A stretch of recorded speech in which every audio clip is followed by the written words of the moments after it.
Welcome to Camp Read A Lot. I'm Mrs. Hammock. I'm so excited you're here at camp. Camp's a great time for learning and having fun. At Camp Read A Lot, we're going to spend our days reading and talking and singing and learning and enjoying all kinds of activities together that will help us to grow and be strong readers. Parents, when you're reading at home, you can ask your kids questions about the stories that you're reading to them, or even if they're reading to you, or even if you're reading completely separate things. Start a conversation about the stories that they're reading. Who are the characters in your story? What's the problem in the story? Where does the story take place? How does the character feel about something in the story? Or how did the character change at the end of the story? These are all great questions to talk with your kids about as they're reading and to deepen their comprehension and their attention to detail as they read the stories this summer. And you'll notice a huge improvement in their comprehension as they start the school year in the fall. Just some ideas that I hope will be helpful to you. All right, campers, are you ready to get started? Hello, readers. Hello, writers. Hello, campers. I'm glad you're here today. Hello, readers. Hello, writers. Hello, campers. I'm glad you're here today. All right, campers, let's get ready for our pledge. Get your scout salute ready and repeat after me. On my honor, I will try my best to be kind to everyone, to have a smile on my face and a song in my heart. Great for you. It's hard sometimes to be kind to everyone, isn't it? But that's okay. We still give it our best try, and sometimes we might mess that up. We just start again, okay? All right, great.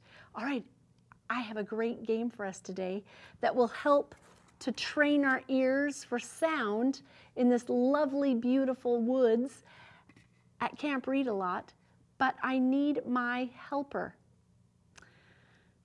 I was overlooking at the barbecue where he left a huge mess from his snack the other night.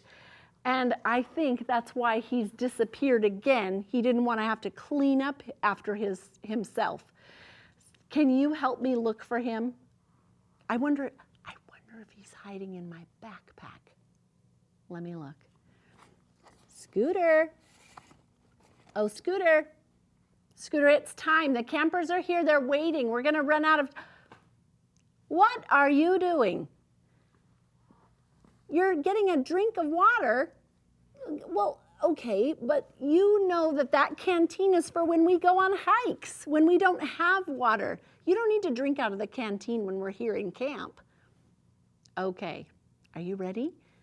Okay, today we're going to play the sound changer game. I am going to tell you a word, and then we're going to change the beginning sound to make a new word. You ready to give it a try? I think this might be a new game for us. So let's have a seat here. Here is my word. I broke it apart into the beginning sound and the rest of the word. We call that the onset and then the rhyme. Are you ready? Here we go. My word is fish. Ish. Fish. Okay, now, are you ready? Let's change the f in fish. Let's change that to d. So what would my new word be? Yes, you got it, good. D-ish, dish, great, good job. Wow, that was fantastic. Okay, you ready to try another one? Okay, it's a little bit trickier. Here is my word, sea, like as in the ocean, sea, okay? All right, now we're gonna put a blend in front. So instead of the s for sea, I want you to change it to tr. What do you think? Tr, e, tree. Great job. Wow. You are good at this game. This might be something you can play at home. All right, let's try another one. Are you ready? Tool, tool, t, ool, tool. Okay, now we're going to put a blend in the front. Are you ready? What if I change t, ool, tool to sk, ool, school? Great, good thinking. Okay, our story today is about the sea, the ocean, and I have the perfect joke for you. Are you ready? Okay, here we go. What kind of fish comes out at night? What kind of fish comes out at night? Do you know? Can you think of it? A starfish! Get it? The stars come out at night? Yeah! No? Oh. Well, I thought it was great. A starfish. They don't really come out at night, but it goes with the nighttime sky and the stars. Good one, huh? All right, are you ready for our catch of the day? You are? Oh, no. Well, okay, maybe later. Shh, don't listen. All right, sit down right there. Okay, now it's time for our catch of the day. We have 4 words today to help us with our story. And these are story words that we're going to talk about. So this word says setting. Setting. The setting is the place where the story is happening. Where are they? All right. And then I have, let's do this one first. Problem. Problem. The problem is something hard that the character or that has to be fixed, or a problem that they have, something hard that they have to do. Okay? Then solution is how the problem got solved. What did the character do to solve the problem? And then last we have conclusion. A conclusion is the end of the story. All right, so we're going to talk about the setting, the problem, the solution, and the conclusion today in our story when we get ready to do our reading power chart. Okay, today our story is one of my favorites. This is about friendship, just like, yes, The Spider and the Fly, the Diary of a Spider. This story also highlights friendship. And so we'll be thinking about that as we read Big Al. And this story is by Andrew Clements Yoshi, and he also did the illustrations for this story. Great. That might be something you want to do. Maybe you want to grow up and be an author illustrator and do both. Take a look at that cover. Ooh, okay, I'm excited to see what's going on. Now, remember, this is the front cover and the back cover. We have the spine is the very end part. And then, look how pretty that is. Wow, beautiful. There's the, what's that called? Title page. Good for you. All right, let's jump in and see what happens with Big Al.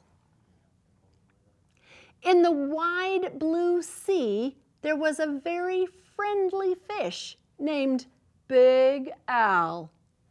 You could not find a nicer fish. But Big Al was also very, very scary. Why do you think the author said he was scary? If he's nice, how can he be scary? Right, he's kind of scary looking, isn't he? Other fish seemed to have at least one friend. Some of them had many friends, but Big Al, he had no friends. He did not really blame the other fish. How could he expect a little fish to trust a great big fish with eyes and skin and teeth like his? So Big Al was lonely, and he cried big salty tears into the big salty sea. How sad. He doesn't have any friends. Look at his face. Can you tell with the illustration that he's sad? What tells you he's sad? Yeah, look at his eyes. Oh. And his little, oh look, and he has a little frown. Yeah. But Big Al really wanted friends, so he worked on it. First, he tried wrapping himself up in seaweed. He thought it was a great disguise, but nobody else did. Who wants to stop and talk to a floating plant with big sharp teeth? Then he thought that if he puffed himself up round, the other fish would laugh and see how clever and silly he could be.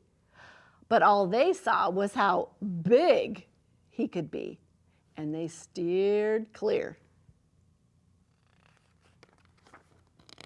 Very early one morning, Big Al went down to the bottom and flopped and wiggled himself into the sand until he was almost covered up. He looked much smaller. And when the other fish came near, Big Al talked and joked with them. He had a delightful time. But then, one scratchy little grain of sand got stuck in his gills, and he sneezed. And when the cloud of sand cleared away, all of the other fish were gone.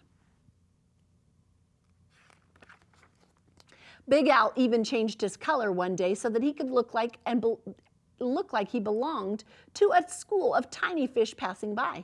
He bubbled along with them for a while, laughing and feeling like he was just one of the crowd. But he was so big and clumsy that when all the tiny fish darted to the left and then quickly back to the right, Big Al just plowed straight ahead. He went bumping and thumping right into the little fish, and before he could even say, "Excuse me," they were gone, and he was all alone again, sadder than ever. Just when Big Al was starting to be sure that he would never have a single friend, something happened. He was floating along sadly, watching some of the smaller fish, and was wishing that they would come closer. As he watched, a net dropped down silently from above. And in an instant, they were caught. What do you think? How do you think he feels about that? Big Al forgot all about being lonely. He forgot all about being sad. His eyes bulged out bigger and rounder than ever, and with a mighty flip of his tail, he opened his mouth and charged straight at the net. The net was strong, but Big Al was stronger.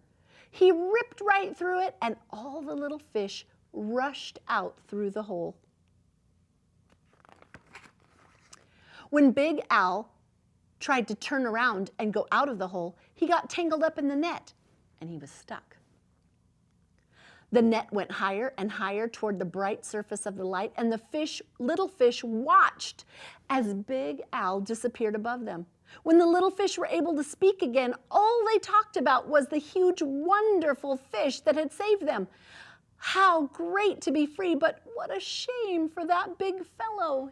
He'd been caught.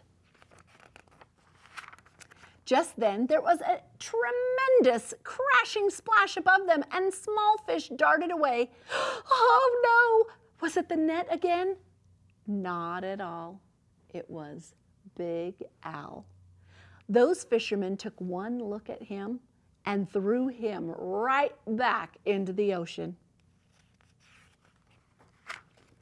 And now there is one huge, puffy, scary, fierce-looking fish in the sea who has more friends than anyone else. It's Big Al.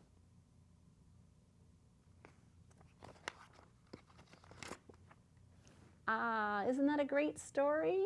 Wow, that is so awesome.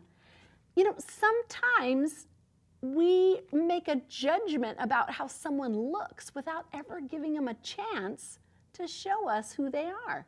And so I want to encourage you just to be remembering Big Al, because not everybody that might not look the way we think they should, sometimes you're missing out on really great friends.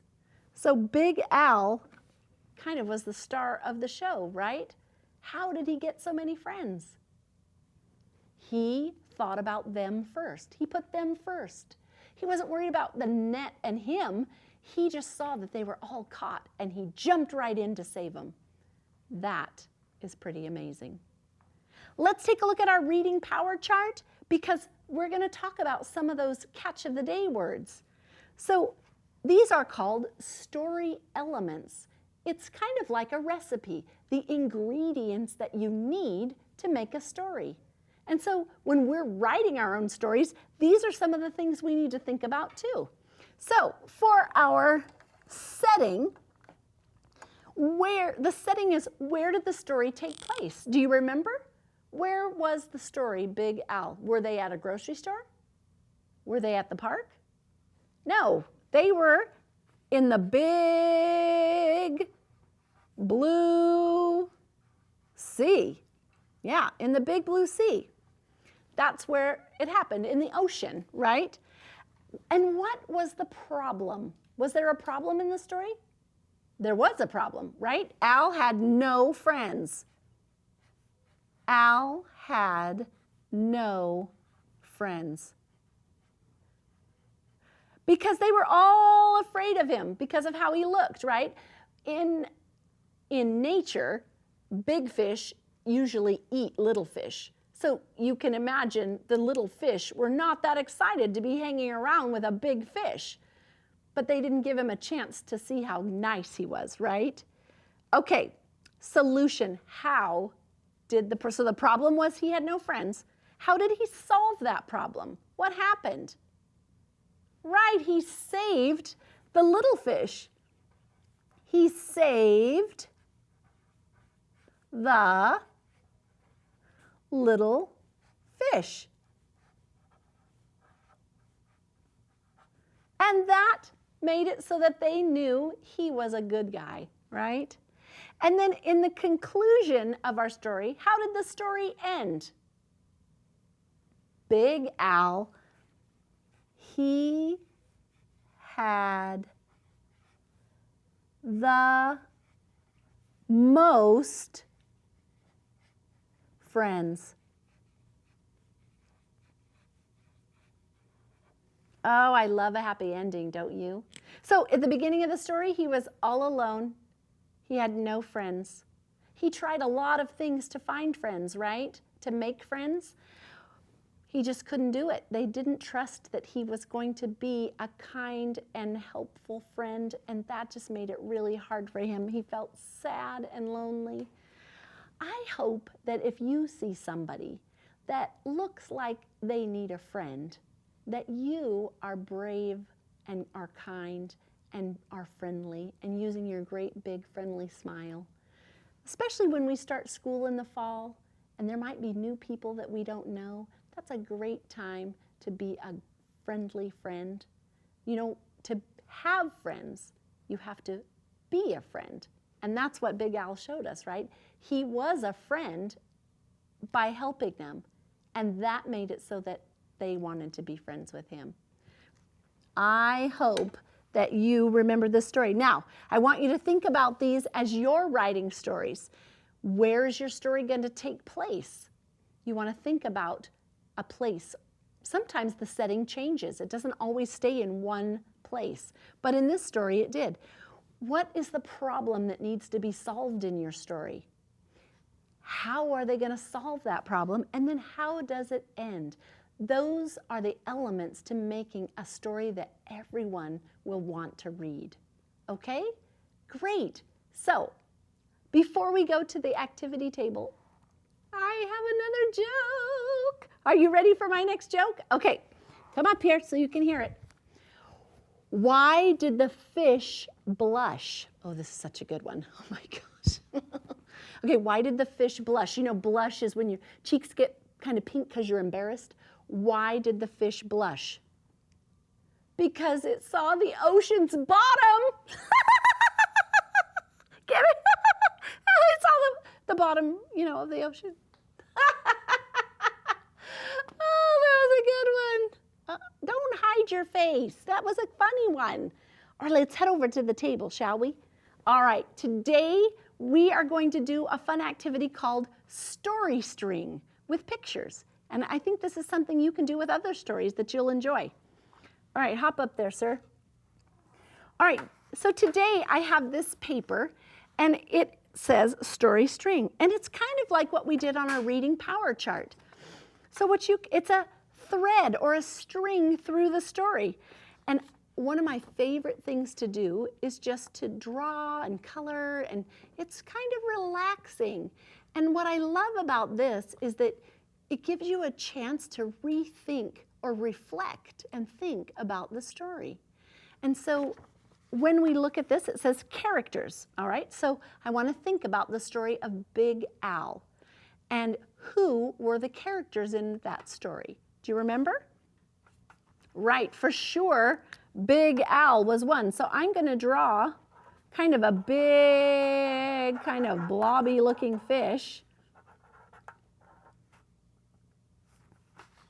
And I'm gonna color it later, but I've got my big fish. All right, so then I'm gonna think about who else. Was he the only character in the story? No, right? There were other characters. Now, there were small fish. Now, I sometimes like to draw with a pencil, and then I can go back over it and trace it. That way, if I make a mistake, I can erase it. But remember, there's really no mistakes in art. It's just maybe didn't turn out exactly how you originally planned.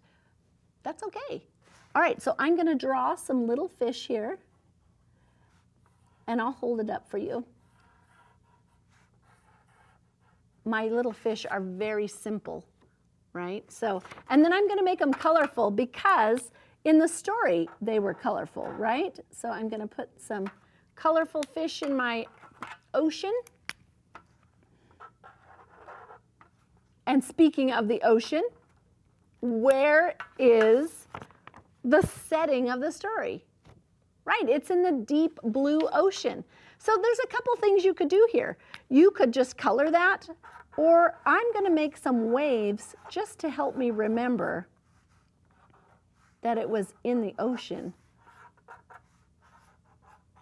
And now I might also take some color crayon and then just color over that. Or, oh, another idea is you could draw it and then use some watercolor paints, and oh, that would be really beautiful. So you could do that too. That's another idea. All right, the next part on my string says, what is the problem? So we said, when we look at our story chart, the problem was that Al had no friends. So how would I draw a picture of no friends? Right, I could draw that no symbol, so I'm going to draw that. I know you've seen this before. It's kind of like a circle, like this, like no. And then I might color it in and make it really dark so that it really stands out because he had no friends. And then I might, over here next to it, draw some more little fish so that I can see that he had no friends. Then I could draw a picture of the solution. Maybe I want to draw a picture of that big net with all the little fish inside of it and Big Al like biting onto the net. I could draw that picture. So as I go back through my mind and I think about the story, do you see how reflecting on the story helps me to understand it better? And it helps me to really put all the pieces together. And that's what good readers do. So this activity might be something fun you want to try with any story that you read. Maybe you have a different story at home and you want to make pictures to go with each of those things. That would be a great idea. And then you could use the pictures to retell your story to the people at your house. All right. Well, have you been a good friend? I want you to think about how you can be a good friend and celebrate friendship, just like Al. Okay? All right. Skinnamarink-a-dink-a-dink, skinnamarink-a-doo. I love you. Skinnamarink-a-dink-a-dink, skinnamarink-a-doo. I love you. I love you in the morning and in the afternoon. I love you in the evening and underneath the moon. Come back tomorrow because I have another great story, and I'll see you then. Bye-bye.